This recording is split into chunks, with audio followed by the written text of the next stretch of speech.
साथियों नमस्कार। मैं Prateek Chaudhary advocate Chaudhary legal associate से आप सबको प्रणाम करता हूं, नमस्कार करता हूं। आज हम एक बहुत ही इम्पोर्टेंट सब्जेक्ट पर आज का वीडियो लेकर के आए हैं, जिसका टॉपिक ऐसा है जो आप चाह रहे थे वर्षों से, जो आप देख रहे थे कि काश ऐसा हो जाए। उस काश का इलाज आज हम आपके पास लेकर आए हैं। कैसा हो कि आपको सूचना जो है, आरटीआई आवेदन जो है, आपको आरटीआई का आवेदन भी ना करना पड़े और आपको आरटीआई आवेदन की दी गई समय सीमा का इंतजार भी ना करना पड़े। आप सीधे सूचना प्राप्त कर पाएं, तुरंत प्राप्त कर पाएं, तत्काल प्राप्त कर पाएं। अगर ऐसा हो जाए तो कैसा हो? जी हाँ, आज हम इसी पे बात करेंगे। आज हम आपके लिए लेकर आए हैं एक कानून जिसको आम भाषा में कहा जाता है आरटीआई का बाप। आज का विषय बहुत ही इंपॉर्टेंट, बहुत ही महत्वपूर्ण। मैं आप सब लोगों से एक निवेदन करना चाहूंगा कि वीडियो को आप पूरा देखें, स्किप ना करें, आगे पीछे करके ना देखें, अन्यथा आपकी समझ में नहीं आएगा और आप लोगों के सवाल छूट जाएंगे। वीडियो को पूरा देखें। और वीडियो शुरू करने से पहले मेरी रिक्वेस्ट है कि जो लोग मेरे चैनल पर नए हैं वो सब्सक्राइब कर लें, जिससे कि रोज हमारे लीगल अपडेट्स आप लोगों तक पहुंचते रहें। मैक्सिमम शेयर करें, ज़्यादा से ज़्यादा शेयर करें, जिससे कि एक ज़रूरतमंद आदमी की मदद आपके जरिए हो सके, मेरे जरिए हो सके, मैं जो वीडियो बना रहा हूँ उस आम आदमी तक पहुंचे, उसकी मदद हो सके। इस महत्वपूर्ण काम में आप एक चेन का सिस्टम निभा सकें, इसलिए शेयर करिए। चलिए ज़्यादा समय ना लेते हुए आज शुरू करते हैं आज का वीडियो। आज का जो हम टॉपिक लेकर आए हैं वो हम लेकर आए हैं एक इतना इम्पोर्टेंट टॉपिक। मेरे जो मेरे सब्सक्राइबर हैं, जो मेरे व्यूअर्स हैं, वो लगातार मुझसे सवाल कर रहे थे कि सर आरटीआई का आवेदन दिया है, 30 दिन हो गए, सूचना अधिकारी ने सूचना नहीं दी। तो मैंने उनको बताया कि आप इसकी फर्स्ट अपील सेक्शन 19 में कर सकते हैं। तो उन्होंने अपील भी की। फिर कई लोगों के मुझे सवाल आए कि सर सेक्शन 19 में हमने अपील भी कर दी, जवाब नहीं मिला। तो मैंने कहा आपके पास आखिरी विकल्प सूचना अधिकार अधिनियम के तहत जो बचता है, लास्ट ऑप्शन जिसको कहते हैं, वो अंतिम अपील जो राज्य सूचना आयोग या केंद्रीय सूचना आयोग में होती है। आपके पास विकल्प बचता है राज्य सूचना आयोग या केंद्रीय सूचना आयोग में जाकर के अपील फाइल करने का। बहुत सारे लोगों ने अपील फाइल कर रखी है, लेकिन आयोगों में सूचना अधिकार अधिनियम के तहत इतनी भीड़ इकट्ठा हो चुकी है, राज्य सूचना आयोग हो या केंद्रीय सूचना आयोग हो, इतनी लंबी पेंडेंसी है कि साल 2 साल 2.5 साल 3 सालों में नंबर आ रहे हैं। तो इतने लंबे समय में सूचना मिलना जो है, सूचना अधिकार का कहीं ना कहीं दम घुट रहा है इन चीज़ों से। सूचना समय पर ना मिलना ये बहुत ही एक गंभीर विषय है। और कई बार माननीय सुप्रीम कोर्ट ने भी कहा है कि न्याय में देरी होना अन्याय के समान है। इसलिए हम आज आपके पास लेकर के आए हैं एक ऐसा कानून जो आपके पास था, वर्षों से था, लेकिन आपको एहसास नहीं था, आपको पता नहीं था। हमने बहुत मेहनत करके बड़े प्रयासों से इसको खोजा है, आज आपसे डिस्कस कर रहे हैं।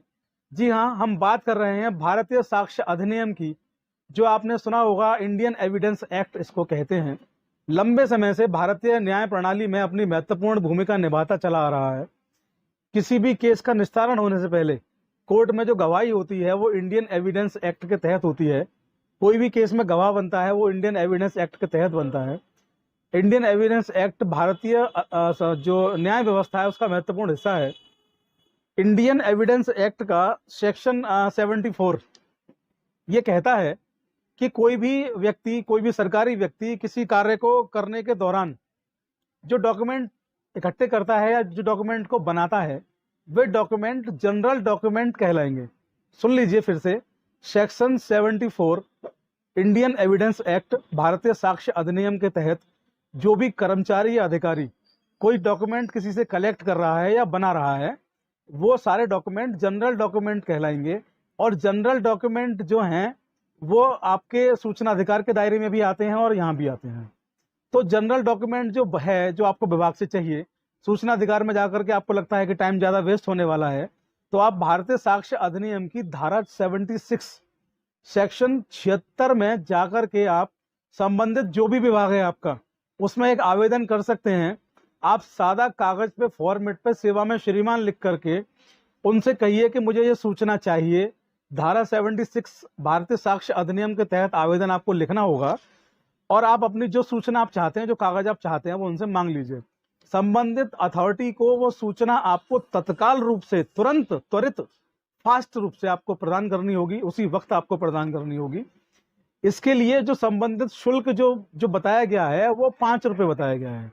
और मैं आपको यहाँ बता दूं, 5 रुपये जो शुल्क है वो साधारण शुल्क है। साधारण सूचनाएं मिलने में आपको 1 दिन 2 दिन का समय लग सकता है। भारतीय न्याय व्यवस्था में व्यवस्था की गई है कि कोई भी आपको प्रतिलिपि न्यायालय से या एविडेंस एक्ट के तहत चाहिए तो उसके लिए आपको अर्जेंट शुल्क चुकाना पड़ेगा। अगर आपको तुरंत चाहिए तो अर्जेंट, और अर्जेंट शुल्क इसका होता है जस्ट डबल, यानी कि 10 रुपये का शुल्क चुका करके आप अर्जेंट में सूचना तत्काल रूप से प्राप्त कर सकते हैं, हैंड टू हैंड, हाथों हाथ। तो है ना कितना मजेदार, है ना आरटीआई का बाप। इसीलिए इस कानून को आरटीआई का बाप कहते हैं। Namit Sharma versus union of India में सुप्रीम कोर्ट ने एक सेटल्ड लॉ बनाया, साइटेशन जारी की, जिसमें उन्होंने लिखा कि इंडियन एविडेंस एक्ट के 76 सेक्शन को अगर गौर से देखा जाए तो इसमें आरटीआई की झलक दिखाई देती है। जी हाँ, माननीय सुप्रीम कोर्ट ने नमित शर्मा वर्सेस भारत सरकार में नमित शर्मा वर्सेस राज्य केस में सुप्रीम कोर्ट ने निर्धारित किया है कि ये जो कानून है वो कहीं ना कहीं इसमें आरटीआई की झलक आती है, क्योंकि ये कानून आपको सूचना लेने के लिए आपको मोटिवेट करता है और आपको तत्काल रूप से सूचना दिलाता है। और कहीं ना कहीं आरटीआई से बहुत बेहतर कानून है, आपको तत्काल रूप से सूचना दिलाता है। आपको 48 घंटे इंतजार करने की जरूरत नहीं, आपको 1 महीना इंतजार करने की जरूरत नहीं, आपको कमीशन जाने की जरूरत नहीं। आप शुल्क दीजिए, अर्जेंट शुल्क दीजिए, डबल शुल्क होता है अर्जेंट, केवल 10 रुपये, और आप अर्जेंट शुल्क दे करके अपनी सूचना तत्काल रूप से इस अधिनियम के तहत प्राप्त कर सकते हैं। यहाँ पर मैं आपको बता दूं, सबसे बड़ी जो इसकी एक इम्पोर्टेंट चीज है, हम ग्राम पंचायतों से कभी कभी आरटीआई मांगते हैं, और ग्राम पंचायतों के जो सचिव होते हैं, जो प्रधान होते हैं, जो उनकी जो ब्लॉक्स होते हैं, वो कभी कभी हमें बड़े निराशापूर्ण हमें जवाब देते हैं। वो कहते हैं कि ग्राम पंचायतें आरटीआई के दायरे में नहीं आती हैं। तो मैं यहाँ बता दूं कि उनको कानून का ज्ञान नहीं है, और कानून का ज्ञान ना होने की वजह से वो आपके साथ छल कर रहे हैं, फरेब कर रहे हैं। आप उन्हें बता दीजिए, इंडियन पेनल कोड, भारतीय दंड संहिता की धारा 21 ये प्रावधान करती है, ये बताती है कि कोई भी ग्राम पंचायत जो होगी भारत के अंदर, वो सब जनरल प्लेसेस में मानी जाएगी। वो एक ऐसा प्लेस माना जाएगा जो कानून के दायरे में आता है, जो आरटीआई के दायरे में भी आएगा। तो कोई भी अगर ये कहता है कि आप ग्राम पंचायतें जो हैं वो इसमें नहीं आती हैं आरटीआई के दायरे में, या सूचना नहीं दी जा सकती, या एविडेंस एक्ट के तहत सूचना नहीं दी जा सकती है, तो आप उनको आईपीसी सेक्शन 21 पढ़ने की नसीहत दे दीजिए। उनको पढ़ना तत्काल बहुत आवश्यक है। तो आज के वीडियो में इतना ही। बात तो बहुत कुछ हम कर सकते थे, लेकिन बहुत लंबा वीडियो हो जाएगा। आप लोगों के कमेंट्स, सुझाव मैं आमंत्रित करता हूं। आपको जो भी कमेंट हो, सुझाव हो, आप मुझे कमेंट्स बॉक्स में लिखिए, मैसेज बॉक्स में लिखिए। आप लोग सवाल पूछिए, हम जवाब देंगे। और आपको कहीं मुश्किल आएगी, आपको उसका हल भी हम निकाल के देंगे। बहुत अच्छा कानून है, बहुत अच्छा अधिनियम है। ध्यान रखिए, सूचना लेने का सबसे फास्ट तरीका भारतीय साक्ष्य अधिनियम सेक्शन 76। आज के वीडियो में इतना ही, दीजिए इजाजत। मिलते हैं अगले वीडियो में बहुत जल्द। तब तक के लिए जय हिंद, जय भारत, नमस्कार।